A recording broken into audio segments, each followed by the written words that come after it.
Hello. Just going on another short walk. I just wanted to say,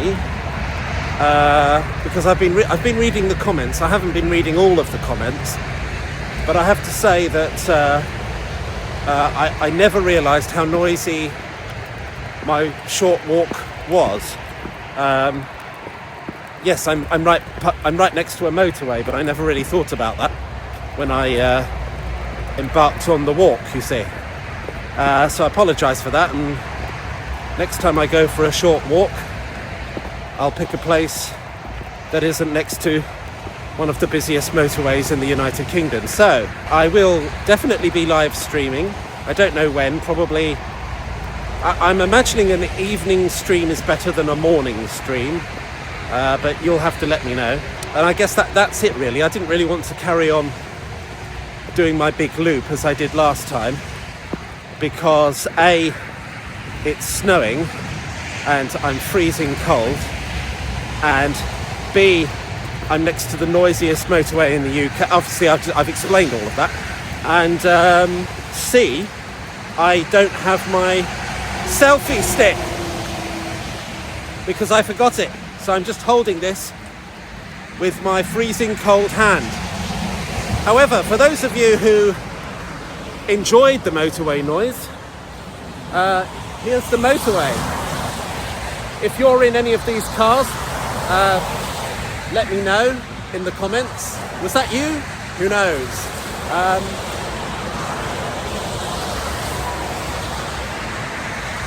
Welcome to Kent, I guess. So that's it.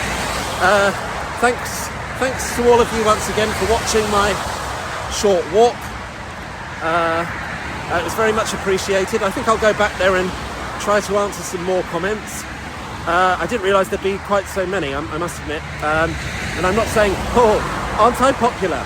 I'm just saying, I'm sorry I haven't got back to you if you're expecting a reply. That's all. Because I'm not really that popular. I'm moderately popular, apparently, according to Google. And it's kind of strange in a way, because my followers, when I first started, were all on Twitter. I was thinking about this morning, how fragmented social media is now. I think I'm on 7 platforms now, which is ridiculous. So, all of my followers are spread across all these different platforms, whereas when I first started doing Room Next Door, it was just Twitter.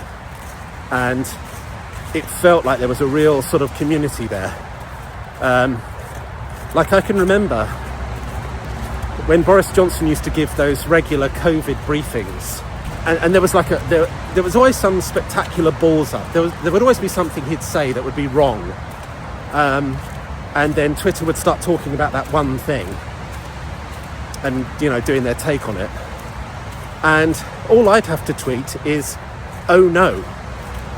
And that would get thousands and thousands and thousands of likes, because everybody was on the same page. Everybody was like, "Oh, Michael's going to have to do another Room Next Door." You don't get that anymore, because everybody is everywhere, in all these different places. And there's no community aspect to it. There's no vibe on any of the platforms anymore. It's so detached, which I think is the reason why social media is dying out. There was a report in the Financial Times which said that the amount of young people using social media peaked at 2022 and has steadily declined ever since, which I think is quite a positive statistic. But it also means that social media is probably dying, very slowly dying.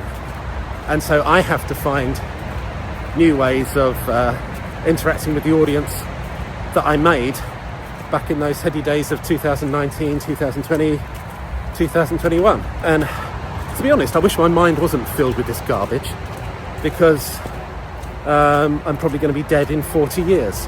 So what on earth is the point in worrying about it? But anyway, I'm going to stop now, because my glasses are somehow getting covered in snow, and they're steaming up at the same time. I don't really know. Oh, look, the chairs for the fans. And yeah, I can't really carry on looking like this, can I? Thank you very much for watching this shorter walk with me. Bye-bye.